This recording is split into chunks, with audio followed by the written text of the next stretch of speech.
Hello there and welcome to today's United Kingdom talk, and it's the first one of the year from the garden. Yes, I'm sitting out here in my garden today. The sun is shining brightly. It's still a little bit chilly, even though we're like in the second, third week into April now, aren't we? It's still a bit chilly, so I'm not wearing my usual coloured shirt.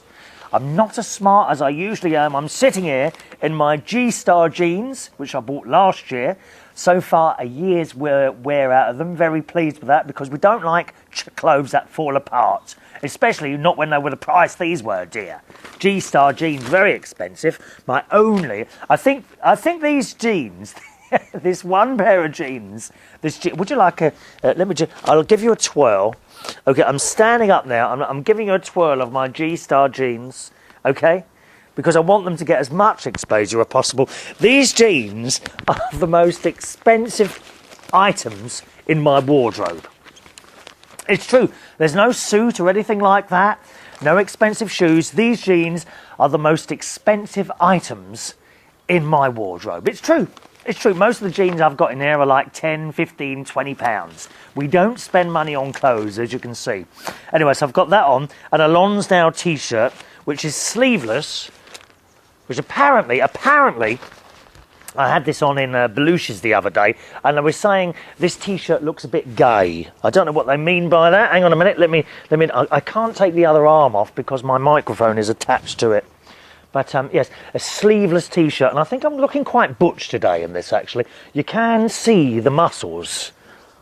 You know, I've got my muscles out now. You can see them due to the swimming. Although I have to admit, I haven't been swimming much this week due to the Easter period. Anyway, onto that in a minute. So I've got that on and a white Lonsdale top. I am looking extremely chavvy today, boys and girls. Okay? I am looking chavvy, although I don't do the chavvy things like spitting on the ground. Don't you hate that? How did that ever come about? It never used to happen when I was a child. If you were on the ground, and you see people walking along the street, don't you? And they spit on the ground. How disgusting are they? I hope you don't do it. Have you got children at home who do that? Please don't let them do that on the floor, dear. Especially not because these jeans are a little bit too long, to be honest. Okay? And sometimes they do scrape along the ground. Oh, years ago, I had people like Nanny and Mummy to take them up. Now they're all gone, dear, and they just drag along the ground. No, I can't learn to sew, if you don't mind. Perhaps have we got any volunteers that would happily come along and take my jeans up? Please? Anyone like that? Do let us know. There's an email address to the show. The email is chris@unitedkingdomtalk.co.uk. chris@unitedkingdomtalk.co.uk. So we've had Easter now, of course. I know it was 2 weeks ago now for you, but for me it was last weekend because these shows are recorded a week in advance. And I managed to get my way through 4 eggs. Okay, they weren't very big, actually. The Easter eggs were not very big. And is it me, right? Or are Easter eggs getting thinner and smaller? Or have they just brought out another size? They're definitely getting smaller, but I'm sure they're also getting much thinner as well.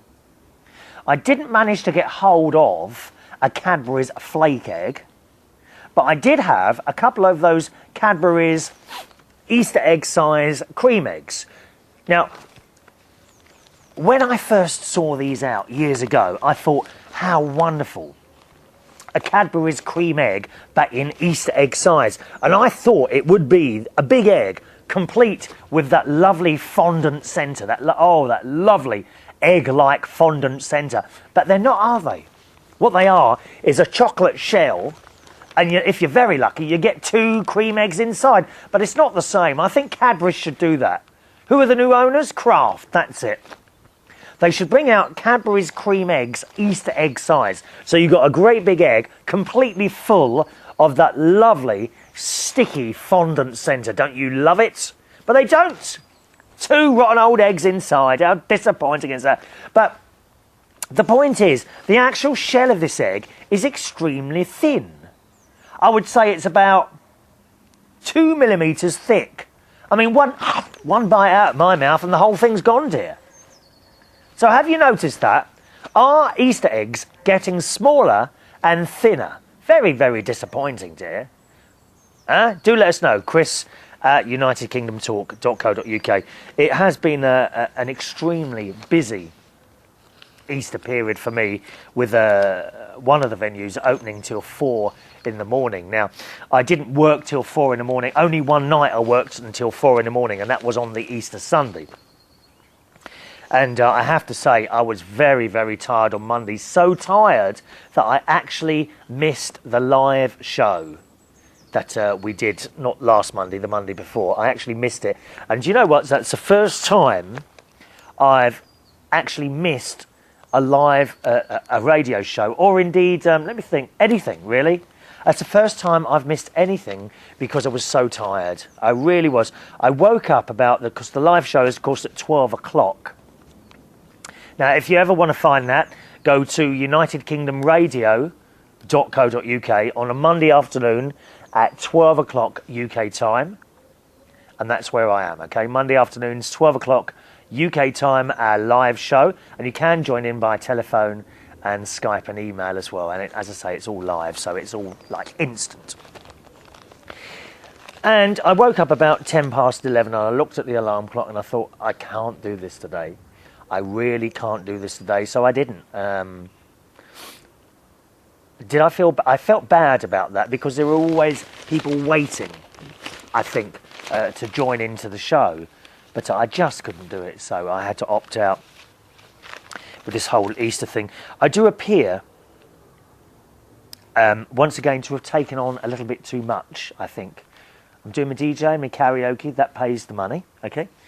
And then my sort of voluntary stuff is a music and chat show I do at Swish. If you want to have a look at that, that's heartheswish.com. That's Monday to Friday, 10 till 11 a.m. in the morning, UK time. And of course, there's these 3 recorded shows, half hour each, and there's the one live show, which is 2 hours. And I think I'm getting a little bit of fatigue. There's nothing that I don't want to do. You know, I'm not doing anything sort of and thinking, oh, I'd like to give that. Well, there is actually. There's one job in the week that I'd like to give up because I've had enough of it. I absolutely had enough of it. I won't say where or which one, but there is one job in the week that I've been wanting to give up for a while. So I don't know. But I think I'm going to have to let something go soon. Otherwise, I'm going to go mad doing far too much. You know, do you ever find yourself in that situation where you're taking on a little bit too much? What do you do about it? Do you kind of keep going into a crash? Because that has actually happened to me twice before. Only twice in the sort of 20 in my working life since I was, as soon as I left school I started work. So from 18 to 47, which I am now, I have actually crashed twice. I think you know what I mean by a crash, don't you? Not as in a motor car, dear. God's sake, there's been a couple of those as well. But yeah, I have crashed twice. So I need to be aware of that. And possibly, I mean, that Monday where I missed that show on Monday, I did feel bad about it. I felt really bad about it. But as the afternoon went on, I thought, no, you did the right thing.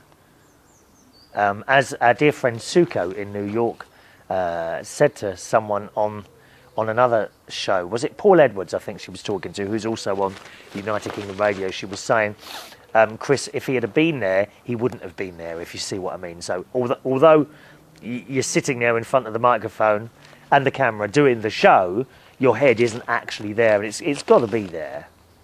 So I'm sure I did the right thing. So I might have to let something go. The question is what? What do you let go? Do you let go 1 or 2 of your paying jobs? Or do you let go something voluntary? And if so, which? If you enjoy doing all of them. It's very, very difficult to know what to do. And whatever you do, someone will come and say, oh, you know, don't leave that one. I've kind of come across that before. When I was DJing even more than I am now at one point. I'm going back here about 10 years. And there were often managers of places that I was working at who knew I was getting very tired. Not because of the way I done the DJ and that, but they just knew from the way I spoke to them and that. And I was saying, you're going to have to give something up, but don't give up this one. Do you see what I mean? So you can't win, really. It's very, very difficult, so I'll have to have a good think about that. I don't know what you do. What would you do? Let me know. Chris at unitedkingdomtalk.co.uk. Now, something for you to join in with here. Oh, a couple of people that I'm a little bit concerned of who haven't written in for a while now, and I'm wondering what's happened to them, especially Robert in Iceland. Haven't heard a word from him for a long time now. Are you okay, Robert? I was looking around for your email, actually. I was going to send you an email, but I can't find it because my I haven't got my thing set up to automatically save emails, because it used to be. But I found what happened is that it also saved the spam emails. And I had this massive address book, and I didn't know half of the people that were on there. So, Robert, could you just send me a little email and tell me that you're all right and you haven't been attacked by your elves or anything like that? I'm very concerned, Robert in Iceland. Or is it that you're now out spending all our British money, like the other people of Iceland? Is that what's going on there? Come on, Roberts. You can't go on a spending spree forever. Chris at unitedkingdomtalk.co.uk. And Susan, our cat lover as well. Haven't heard from you for a while. Are you all right, dear? You haven't been eaten by one of those tigers or something like that? Oh, my God, what a way to go, dear. Mind you, at least you'll kind of go with the satisfaction of knowing that you were someone's meal. Be funny, wouldn't it? When you think about it, we eat plants and animals, and then I don't think anyone eats us really now, does it? But when they talk about, some people talk about reincarnation. I know some religions often talking about reincarnation. The science itself proves this in a way, doesn't it? Take the human being, for example. We eat plants which have grown out of the ground, yeah? Other animals also eat these plants. A lot of us, not all of us, eat the other animals. Okay, so they've gone in us. Now, it's rare that we as humans get eaten. But some sort of thing might attack us and it kills us. And then we are either burnt or end up in the ground or the water, depending on what way you go. Let's assume that you get buried when you die. So you're buried in the ground. A while later, plants, roots, must at some point get into your coffin and into whatever's left of you. And then plants grow. Do you see what I mean? So surely you then become part of that plant, which then gets eaten by animals, so then you become part of the animals. And then we eat the animals and the plants. So are we really cannibals? Huh? We are eating each other without even knowing it. I mean, I'm looking at you today, actually. I'm thinking to myself, that ear looks rather tasty. I think I'd quite like a little nibble of your ear today. What do you reckon, eh? Do you believe in all that reincarnation? I do, I think so, yeah. I'm looking at a few of my plants, my wonderful plants that I'm surrounded by now. It's all starting to grow and burst into colour. We've got daffodils, we've got winter pansies behind me. And I've started my tomato plants.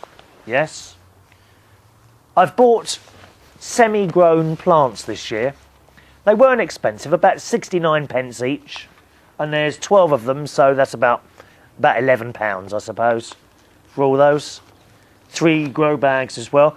I'm not going to go mad this year because I lost so many of them last year due to the blight, but they're coming along all right. Having to keep an eye on the weather at the moment, as I mentioned in the last show, that there's no frost. I also, for the first time actually this year, I've grown my own little flowers. Now these are doing exceedingly well. Already the tallest one is about 3.5, 4 inches tall, right? And these do need to be repotted now because they're kind of bending over in the little pots where I planted the seeds. And I've got a whole tray of them here. Wonderful little things. Let me just put that back in the tray there. A whole tray of these, which I grew, which I germinated in the airing cupboard. And it just always amazes me how such tiny little seeds you put in a pot of dirt, and then they come up, and then 2 weeks later they're 4 inches tall. The whole thing of life, I think, it just amazes me. I've been watching this program on the television, Wonders of the Solar System, and in it, this presenter, it's finished now, it's a really good show on the BBC, I believe done in conjunction with the Science Channel or something like that, or Natural Geographic, I can't remember which one it was now.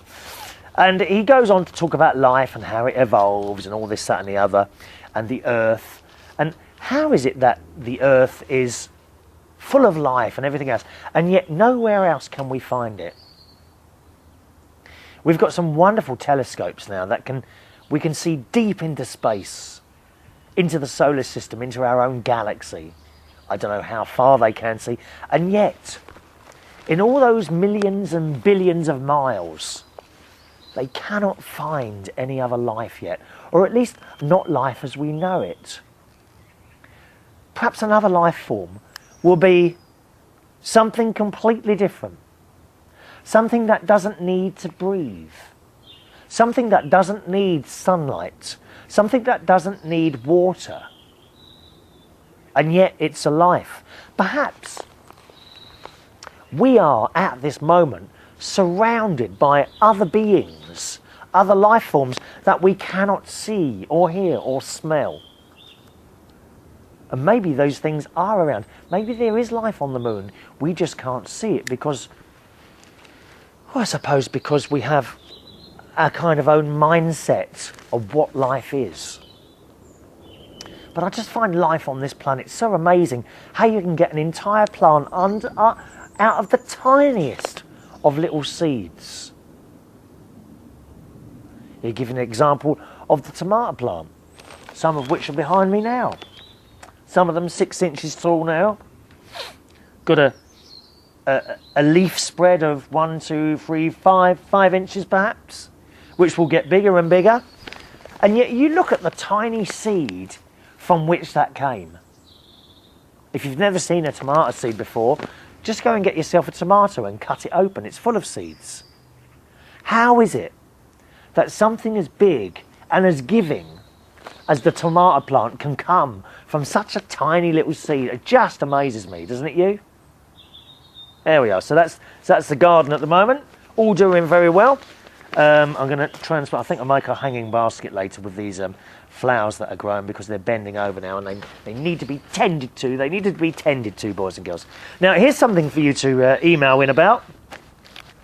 Be a jet setter. It's a little article I found in the Sunday Express a couple of weeks ago, and it's about people who want to go and see locations that they've seen on the television in certain programmes.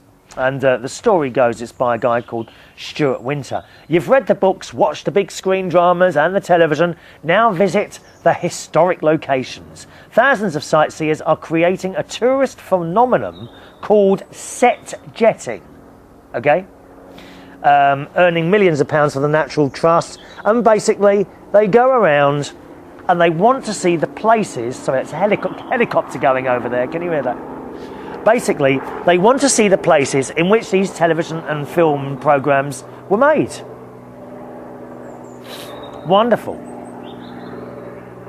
And there's some places here that you can visit, such as Robin Hood, which was filmed on the Ash Ridge Estate in Hertfordshire, Dovedale in Derbyshire as well. What else have we got here? Alice in Wonderland was filmed at Anthony House in Cornwall. Okay, you can visit all these places. Die Another Day, James Bond, of course. Holywell Beach in Cornwall. What else have we got? Harry Potter and the Half-Blood Prince, Lacock, Wiltshire, and Ashridge, Hertfordshire. And there's loads and loads of other places here that you can visit. Where would you like to visit? Huh? Write in and let me know. Is there anywhere that you've seen on the television? Any, not a movie set, an actual place where they go and film on location. Now, mentioning Harry Potter there, some of the scenes filmed within the forest of Harry Potter were actually filmed in Bracknell Forest, which isn't too far from me. We're talking 10 minutes walk from where I am, but you wouldn't know it because they kind of cordon off all the area and no one's allowed in there, and all these lights are on at night time. So I know they film Harry Potter. Also, the Harry Potter house is also about 10 minutes from where I am now, from where we're doing this show, in a place called Martin's Heron. That's where the Harry Potter house is. They've got a big Tesco's near there. So they're the places that are near me.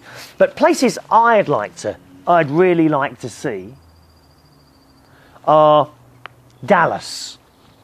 I'd like to visit Southwark. I think out of all the places that I'd like to visit that have been on the telly, that's number 2. Number 1 for me would be the area that they filmed the TV series Dad's Army. I loved, and indeed do love, Dad's Army. My sister, very, very kindly, bought me the entire box set for Christmas, which still has its wrapper on. I've got a feeling it's going to remain on for some time. I'm one for that, I'm afraid. I buy DVDs and I don't watch them. What a terrible waste. Do you do that? How many DVDs have you got on the shelf that have still got their cellophane wrapper on and have been on there for a few years? Actually, at the middle of last year, I actually collected up loads of DVDs, put them in bags and took them over to my nephew. I told him to sell them on eBay, make himself a bit of money. It's always good, I think, to try and teach children how to make the money themselves rather than asking for handouts, don't you think? I don't go along with it at all. When I see a child somewhere and say, "Oh, Mummy, I want one of those," or "I want..." No, they have to learn that they have to work for these things, the same as everyone else. And then, in later life, they will understand that. I've done okay over the years, because that's how my mum and dad brought me up. You want something, son? You'll have to save for it. Okay. And if you have to do it on pocket money alone, well, it's going to take a while. So that will probably convince the child to perhaps take a little job, delivering newspapers or things like that. I think it's a good thing to teach people that. So I'd like to see the set of Dad's Army. That's number 1. Not the set, the area in which it was filmed. I'm not even quite sure where that is. It can't be too far from me. Maybe a couple of hours drive. I'll just get in my car one day and find out where that is. Dad's Army. I'd like to see Southwark, where Dallas was filmed, of course. J.R. Ewing. It's 25 years ago, that now, Dallas. In my opinion, one of the best programmes ever that was on the television. Certainly the best soap. Similarly, I'd like to see the big house as featured in Dynasty, or as the Americans call it, Dynasty. Yep. Like to see Dynasty house. Another house I'd like to see is the one used for the British television sitcom To the Manor Born, which was a wonderful thing, starring Penelope Keith. And they did do a Christmas special a couple of years ago. I kind of hope that they will do another one, because the TV series actually finished 25 years ago, and then they did a one-off special after 25 years a couple of Christmases ago. Fantastic show, fantastic, and the music. How's it go? No, that's. Oh, I'm thinking of the wrong music now. I can't remember now. I was thinking of the music to All Creatures Great and Small. There's another lovely place. Do you remember that? All Creatures Great and Small, the area, I believe the Yorkshire Dales where that was filmed. Beautiful. Beautiful. Last of the Summer Wine. Like to see the area where that was filmed as well. What about you? Are there any films or TV programmes that you'd like to visit where they were filmed, perhaps a specific location or a house, maybe, or a restaurant, Cheers or Friends or something like that. Not my cup of tea at all. But where would you like to visit? Do let us know on the email. My email address, chris@unitedkingdomtalk.co.uk. Where would you like to visit? Perhaps you want to come to Bracknell and visit the house where Harry Potter was filmed. Huh? Of course, there are those places that you may think they were filmed there when in fact they aren't. For example, Star Trek. Don't be thinking that that actually was filmed in outer space, dear. You know. Don't be booking... Don't be booking a seat on Richard Branston's Virgin space, whatever it is, spaceship, for God knows how much money, thinking you're actually going to see the Starship Enterprise when you fly up there. I mean, you might be lucky and see a couple of satellites. Hopefully it won't be one of those that operates my sat-nav. Please try not to bump into that one, dear, otherwise I should be lost forever and ever. But where would you like to visit? Come on. Film set, TV show, anywhere? Let us know on the email, chris@unitedkingdomtalk.co.uk. chris@unitedkingdomtalk.co.uk. I've just realised I've only got 2 emails here. So I thought to myself today, well, I'll talk for a lot at the beginning and we'll do the 2 emails near the end. And I've just looked at the clock and there's only 3 minutes left now. Now, what shall I do? Shall I start an email and finish it off on the next show? I think I'll do that. Yep, I'll do that. It's from Vikki. I've got one here from Vikki and one from Jennifer. Jennifer, sorry, darling, you'll have to wait till the next show. That's my fault for rabbiting on so much. Vikki says, I was just watching the Thursday, April the 1st show and noticed 2 things. After the end credits, at 31:03, the end of the show, which was the letter from Lisa, repeats, and I can see you closing up the equipment to leave. I think you don't usually include this, and I was really surprised to see it. Yes, you're quite correct. That was completely and totally incorrect, Vikki, and thank you for pointing it out. As soon as I received this email from you, I took the show down, re-edited it to include the film on the end, and then put it back up again. So thanks for noticing that. And quite often, and Millie noticed this as well, and kindly let me know, quite often I don't notice something if it's gone wrong. Oh, look, here comes the cat. You're coming up on my lap, darling. Up you come. Come on then, girl. Oh, you can't get up there. Up you come. There's the cat. Cat's making her first year appearance on the show, aren't you, Katie? There she is.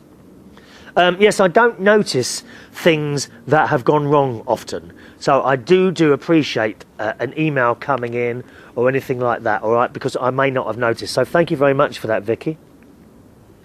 She also says that the sound changed during the show as well. From the beginning up to about 23 minutes, it was a little echoey. Then it changed to a flatter sound, if you know what I mean. Then at about 29 minutes, it got echoey again. Echoey, is that a technical term? Right, yeah, that's fine with me. I understand that. All part of the editing. I'm not quite sure what happened there, to be honest, Vikki. I don't know why it went out partially unedited. Basically, if it goes echoey, it means the sound as used is the sound picked up by the camera and not the sound by my little microphone, which I have attached to myself. That is the better quality. That will give it a flatter sound. Okay, so it's nice. She says, I hope I'm not the 20th person to tell you about these. Doesn't matter if 20 people tell me. I do need to know.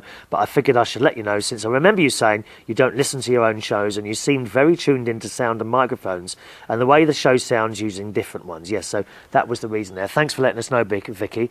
She also talks about 3D television, but we'll have to come to that in the next show because it's time to go. Thanks a lot, boys and girls. Don't forget, if you see anything wrong or you want to join in at any time, chris@unitedkingdomtalk.co.uk is my email address. chris@unitedkingdomtalk.co.uk. Thanks for watching and listening from the garden in Royal Berkshire. See you in the next show. Bye-bye.